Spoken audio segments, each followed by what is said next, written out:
on a family road trip for Luca's birthday, who I think is excited. Are you excited, Luki? Yeah. Yeah. Good. Yeah, I don't know why I keep choosing to these shoots with the family, but it's just working out that way at the moment. And so I'm a little bit on edge. Anyways, I'm in the Hyundai Alcazar, which I've been excited to test it only because of the name. Alcazar. It sounds quite cool. It is, I think it means castle and or palace or something in Spanish. So obviously for the roominess of the 7-seater. Okay. We don't have it as a 7-seater right now. As I say, my best thing about a 7-seater is the fact that you put all the seats down and you've got an enormous boot. But now, what this is actually is essentially an upgraded or a facelifted, get the words right, Grand Creta. And the reason Hyundai's done that is because it was confusing people to have a Creta and then a Grand Creta, and who were like, what? And the Grand Creta was the 7-seater version of the Creta, but blah, blah, blah. Anyways, they've just changed the name. So it's now Alcazar, and it is now essentially an upgraded. Wowzer. I am struggling with that word today. Facelifted Grand Creta, the Alcazar. I put all my deets into hippo.co.za to see what insurance would come out on this guy right now. And $650 a month with an excess of 9.5 was the cheapest one I can get. So this is a family-friendly 7-seater, right? Family-friendly? How's everybody? Is it family-friendly? Very much. Okay. Luki, you happy? Yeah. By the way, we're going to Africamps at Stanford. Archie's with us too. He's ignoring me because I lost my shit just now with the family, and so now Archie's upset. Luki, Yes. where are we sleeping tonight? Tent. In a tent. Although he did tell me he'd like to sleep in a small tent, so I said to him, this isn't really that. This has got actual ablutions, like a working shower, running normal toilet. It's got a fireplace in it. Fortunately, your mom and dad's not big in ping poles and What does that mean? Well, we don't like camping yeah. that much. Like, well, we're going to a tent though. Well, you need to have a tent and then hammer it in with nails so it doesn't blow up. It doesn't blow away. I will. How, Dad? You said you don't like doing that.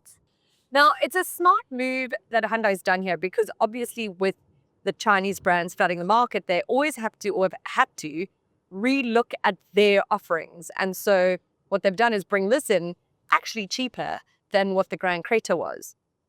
So this kicks off at just under 500,000 Rand, and then which is for the 2-liter executive, and then it goes up for the 1.5-liter elite model. It is about 670,000 Rand. I'm in the 1.5-liter diesel, the executive, so the sort of middle of the range, and that comes in at just under 600,000 Rand. And I'm going to talk about that in a second because I just want to get the pricing out of the way. There's just a few things I have with that in mind, okay? But so essentially this is taking on the likes of, say, like a Corolla Cross, Haval J Pro, a Motor C5, Volkswagen T-Cross and stuff, but all of those are 5-seaters. There aren't many 7-seaters in this price range. If you're going cheaper, you're going to the BRV. Now, the reason I mentioned that price issue just now is because if you go for the elite, the top of the range, you're kind of going into territory of a Toyota Fortuner, a manual and entry-level 5. But still, you could also get a Chery Tiggo 8 Pro, which feels far more premium and a lot more roomy in a way. But back to this, because the executive and the elite, but the executive is still very well spec'd. Hyundai is good with that. So it still has things like a wireless charger. It's got these play leather seats. It's got these beautiful dual screens here for the entertainment system, which is very easy to use. The graphics are good. It's got PDC. It's got a rear camera. The elite adds things like a panoramic sunroof, which really does help for the sort of claustrophobic feeling for everybody in the back. But there are air vents anyways, regardless of the model there, in the back and the rear for the rear passengers. The Elite also offers a lot more sort of standard safety spec, but this still does have 6 airbags and all the safety features that one requires. It's got stability control and all that jazz. So still very safe and very jam-packed with spec. I'm worried I'm going to give someone epilepsy with this lighting. I do apologize to that. One of my best friends has it, and so I'll just warn her not to watch this video. The engine lineup is the same. So you've got a 2-liter naturally aspirated engine. It's got 117 kilowatts of power and 191 newton meters of torque. But the 1.5-liter diesel, turbo diesel, that comes in with 185 kilowatts of power and 200 newton meters of torque. And it is. Did you just say where we go? Do you mean? Sam, you forgot. He's like, oh, I'm not supposed to go. Look, but what? Did you forget where we're going? We're going for your birthday. We're going to Afro Camps to go sleep in a tent because that is as close to a tent as we're going to get. Yeah? But I thought we already went this way. No, but I'm glad you're keeping an eye on where I'm driving. Thanks. Okay, Mommy's going to carry on talking now, okay? Okay. Now, this diesel is going to be the one you want to go for the fact that your fuel consumption is only claimed at 5.9 liters per 100 Ks. I'm sitting at like 6 at the moment, 6.5, which is actually really good. I've got the boot loaded with everything, and we're all in the car, so I think that's pretty good. It's a bit high. It's like 7 point something on the petrol, and it both mated to a 6-speed auto. The problem with this for me is I wanted to say that when you're on the highway or going fast, it really doesn't have that sort of industrial diesel noise, which is great. But when you start it up, you kind of hear it. And the other thing is it's got a little bit of a lag. So when you put your foot down, you don't go. That like load on torque isn't there to sort of get you moving. So you've got to really concentrate when you overtake. Are you struggling with my? Oh, holy shit. It handles beautifully. It's a very smooth drive, very comfortable. Was very refined. Luki, how are you doing in the back there? How does Mommy drive okay? Quite tough. What? Do you think I drive fast? Yes. Fast like how? Medium, Mom. Not so fast and not so slow. And now? How are you feeling now? And by the way, I'm doing the speed limit. Much slower. Okay. So yeah, it does handle beautifully actually, and the drive is very comfortable. I think it's just, I love this interior. I love how practical this car is. Like the boot is 579 liters, with that third row down, and I easily fit everything in. I mean, we're going for one night. You would swear we were going away for a week.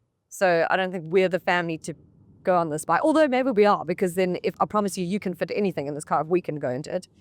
And it's sort of got like, you know, the 60-40 split, you can maneuver it how you want. The rear seats are obviously just for small kids, you know, or a small doggy or something.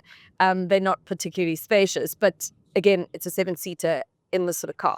This is a little bit bigger than the Grand Creta though, mind you. So with regards to the interior, it's very beautifully laid out. I love how simple it is. I think the only thing that's sort of getting my head a little bit is, so this is, say, 600,000 Rand. Like you can go into that fortunate territory and Cherry Tiggo, and those, well, not that the fortunate feels particularly premium in any way, but it's more car for your money. I keep feeling like I'm in a very much a budget car. And when you're paying over 500,000 Rand for it, then it kind of boggles my mind a bit. It's like a very good family car. It does what it should do. It's got all the features that you need. I think I would have to go for the petrol engine, which I haven't driven, so I don't want to remark on that, except the fact that you're going to have a higher fuel consumption. And it's a naturally aspirated engine, which would maybe bother some people because it's 500,000 Rand. Then it makes sense to me. If you're going up to 670 on the Elite, no, not as much. But then what other 7-seater will you really get? I think the Cherry Tiggo will be the one, the 8. People will go for that maybe. But I think Hyundai is smart that they've brought this in because it is a solid offering. It's a solid car. What do you think? Yeah. Do you know what is very good is the visibility in this car. You can see everywhere. Like it's like sort of square. I love the look of it. It's quite American actually. But with all the sort of squareness in it, I can see so well. That back window is phenomenal. Are you having? I can see. Okay, Lukey. So you're gonna have a good birthday. Yeah. Are you glad we came in the Alcazar? Can you, Why must I be glad? oh, good question. Can you say Alcazar? Alcazar. It sounds like a ninja name. What doesn't? Like abracadabra. Alcazar. No. It sounds like Alcazar who plays tennis. Alcaraz. Yes. Almost sounds like that. It does sound like that. And we like him. Okay, that's good.